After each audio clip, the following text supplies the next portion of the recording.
gurizada bonita do Blalologia, beleza? Tem outros também que não são tão bonitos. Aqui é o Renan Freitas do canal Mas Afinal e no quadro de hoje do Terragrafia a gente vai falar sobre a construção de Brasília. Então toca a vinheta.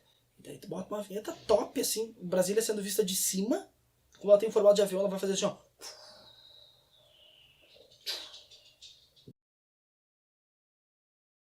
Então, antes de começar a falar, se é a primeira vez que tu tá aqui no Blalologia, cara, te inscreve, isso ajuda muito essa produção de conteúdo bacana, conteúdo de qualidade que é feito aqui no Blalologia. Então, se é a primeira vez que tu tá aqui, te inscreve, compartilha com os amiguinhos que também gostam de compartilhar conhecimento, que essa é a moral da vida, compartilhar conhecimento e se inscrever no canal. E vai curtir os vídeos da outra galera que produz vídeo aqui no Blalologia, que é só vídeo, ó, topzera. Buenas! O Brasil já trocou de capital 3 vezes. Primeira foi em Salvador, na Bahia, né? Um cara chamado Tomé de Souza, lá em 1549, fundou a capital ali em Salvador. Tanto que Salvador hoje em dia ainda tem vários resquícios assim de arquitetura muito parecido com o que era Portugal na época, tá? Aí em 1700 descobriram um monte de ouro no Sudeste e daí começou a ter uma migração da galera em direção ao Sudeste. E entre várias cidades buscadas, uma que foi bastante buscada na época era a cidade do Rio de Janeiro. Em 1711... a gente tem uma coisa chamada Batalha do Rio de Janeiro, onde várias frotas, não a do Alexandre, né? Diga-se de passagem, várias frotas francesas invadiram o Rio depois da terceira tentativa, né? De invasão francesa no Rio de Janeiro. Eles conseguiram invadir, daí estavam saqueando a cidade, que eles achavam que tinha um monte de ouro e tal, um monte de coisa assim, e daí não tinha tanto ouro, né? E daí o que o cara da França fez lá? Falou pro governador do Rio de Janeiro: ô meu brother, vamos fazer o seguinte, ó, ou tu me paga um X de resgate aí, ou eu destruo todas as defesas da cidade. E daí o governador do Rio foi lá e pagou esse cara aí, e esse cara largou fora cheio de dinheiro e escravos, também foram roubados muitos escravos aqui. E daí isso começou a mostrar como o Rio de Janeiro era fraco em termos de defesa e com pouca estrutura. Só que foi acontecendo o quê? Foi se desenvolvendo, se urbanizando, se urbanizando, se urbanizando. E daí acabou sendo natural, entre aspas, que o Império Português passasse a capital do Brasil para o Rio de Janeiro. E o tempo vai passando, e lá em 1808 a coroa portuguesa vem morar aqui no Brasil. E algumas pessoas, como um cara chamado José Bonifácio, ele tinha a tese chamada de interiorização da capital.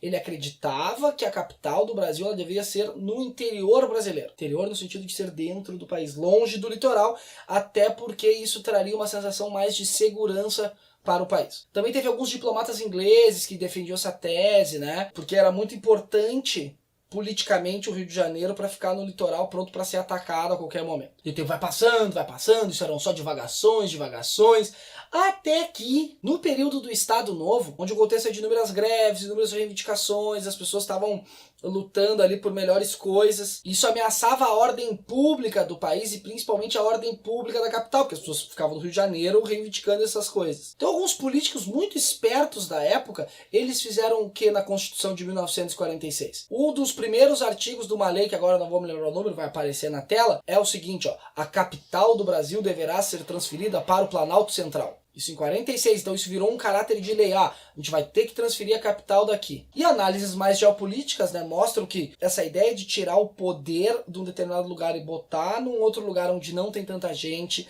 é de difícil acesso, isso enfraqueceria as pessoas de reivindicarem pelos seus direitos, né? Então tem toda essa questão geopolítica. É só tu olhar várias universidades federais, onde é que fica geralmente os cursos de humanas, essa galera chata, né? Geralmente fica bem afastado dos centros de poder da cidade. E vai passando um tempo, e entra um cara lá, que era conhecido com o slogan 50 anos em 5, um senhor chamado JK, na verdade o nome dele não era JK, né? Era o senhor Juscelino Kubitschek, que na campanha ele já avisava que construiria Brasília, e dessa forma ele ia acabar cumprindo a lei. Daí ele foi eleito. E daí tem um outro cara nessa história toda chamado Oscar Niemeyer, o Highlander brasileiro, que ele fez alguns desenhos arquitetônicos da cidade, alguns prédios e tal, e também fez uma seleção de projetos para o plano piloto da cidade. E quem ganhou esse projeto foi um cara chamado Lúcio Costa, que é outro também aí, arquiteto urbanista bem reconhecido mundialmente. Como ambos eles tinham uma pegada mais socialista e tal, a construção de Brasília ela parte da premissa em que as classes sociais não teriam tantas tensões e coexistiam de forma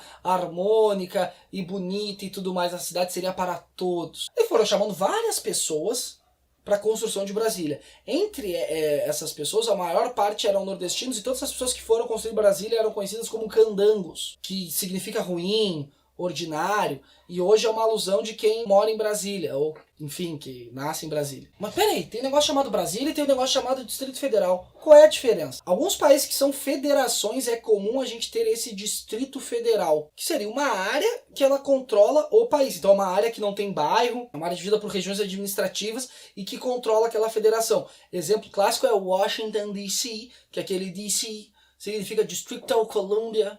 Eu tô bem no inglês, né? Então Brasília que acaba abarcando essa ideia de Distrito Federal também. Gama, Guará, Planaltina, Sobradinho, por exemplo, são regiões administrativas de Brasília. São chamadas de cidades satélites, tá? Mas elas são regiões, elas não são nem bairros e nem municípios, elas são regiões administrativas de Brasília. Então todo mundo que nasce ali é brasiliense ou um candango. E mais uma coisa, a maior parte dos moradores de Brasília ou são candangos, ou são brasilienses de segunda geração, recém-filhos de candangos, tá? Faz pouco tempo que a gente tem os primeiros brasilienses, né? Pessoas nasceram em Brasília, eles casaram com outra pessoa que nasceu em Brasília e tem a geração de uma pessoa que nasceu em Brasília. E daí começa a construção, e a construção de Brasília gasta-se uma fortuna meio que incalculável para os dias de hoje, porque não tinha estrada, teve que abrir estrada, várias coisas para a construção de Brasília teve que ser levada de avião, isso encareceu um monte a cidade. Engraçado, né? Que levaram as coisas de avião e o formato de Brasília é um avião, né? Reflitam. Então, dentro desse contexto que era ou para se afastar das reivindicações das populações, das pessoas que ficavam reivindicando, ou para cumprir uma lei e um desejo bem antigo já de algum grupo político de brasileiros, no dia 21 de abril de 1960, o senhor JK inaugura essa eterna Brasília. E se não entenderam isso, né? Cidade essa que ultimamente não tá abarcando boas pessoas que estão morando ali nessa parte aí de controlar a política aí do país, né? Mas isso aí seria um outro assunto, tá? E aí, será que Brasília ela foi construída com esse intuito de só cumprir a lei?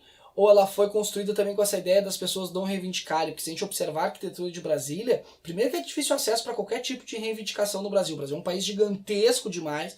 Imagina o cara mora em Roraima, o cara, não, todo o pessoal do norte que vai reclamar. Pô, até chegar em Brasília é uma missão, né? Então será que ela foi construída nesse contexto?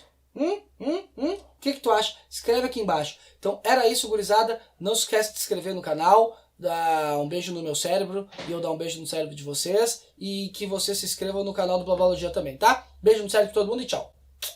Várias frotas francesas, é difícil falar, várias frotas francesas. Falando rápido, 3 vezes. Várias frotas francesas. Não, várias frotas francesas. Várias frotas francesas, várias frotas francesas, várias frotas francesas.